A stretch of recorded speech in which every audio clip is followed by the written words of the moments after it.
Ito na siguro yung pinakamahabang biyahe na na-experience namin sa aming pagmumotor dahil mula sa Calbayog City is dumaan kami ng Catbalogan City papuntang Tacloban. Kaya tara, samahan nyo kami sa aming biyahe.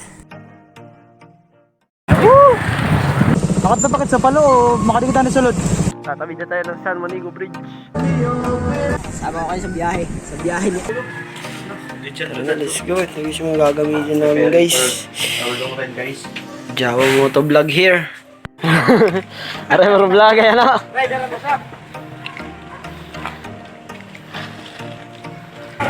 First pull tank natin kay Bensu at umabot nga ito ng 270. Kay Chinky naman na si Clicky ay umabot naman ng mahigit 400 pesos. At dito na nga magsisimula ang journey ng aming pagbabiyahe. Ang location natin ngayon is nandito tayo sa Barangay Carayman, Calbayog City. At babaybayin na namin ang daanan patungong Tacloban City. Kaya tara, samahan nyo kami sa aming biyahe.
At sa di pa nga kalayuan ay napadpad na tayo dito sa lugar ng Gandara.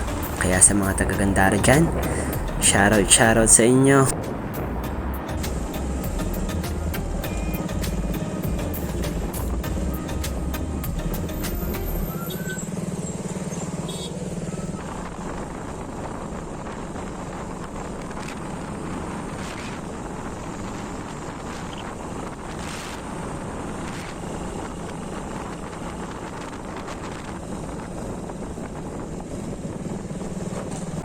At dito nga sa puntong ito ay wala na kaming choice at huminto na nga kami dito sa may tindahan para bumili ng biskwit dahil wala kami nakikitang karinderya na makakainan. Sa pala takot eh. Tayo ngayon guys no, sa Catalina Yabang guys. Iputi ang taas ng bundok doon oh. Luyan oh, kulero doon. Parang ito kanina, balik ka mo na tao. Nga eh, kat ng kalat.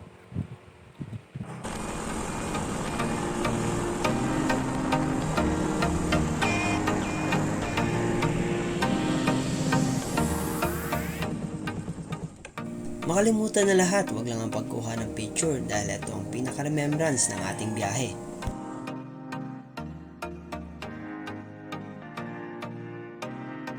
At dito nga sa puntong ito ay kakatapos lang namin kumain at magpahinga.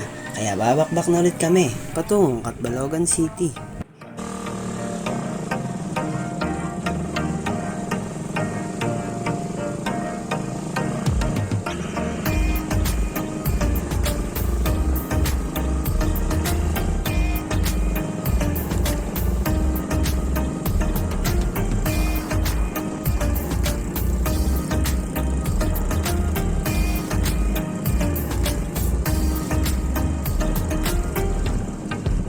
So what's up guys, andito na tayo guys kala Mama Mary. Woo! Mama Mary guys.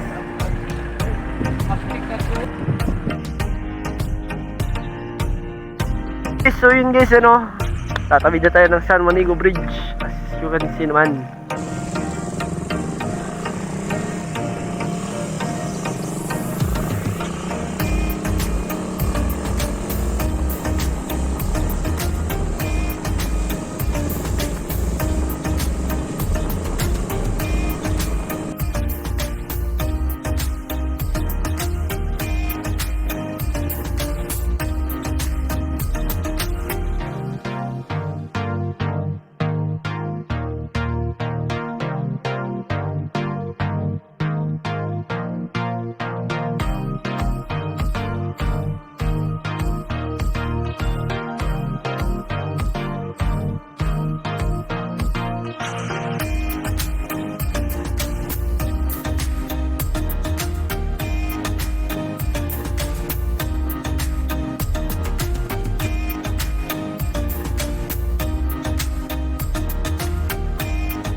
Bakit na bakit sa palo o makati kita ni sulod?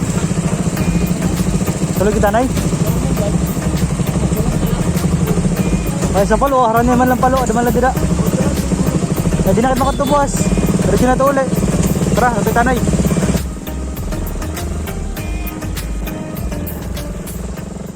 At sa wakas ay nakarating na rin tayo dito sa Palo Leyte na kung saan matatagpuan natin ang tributo ni General MacArthur.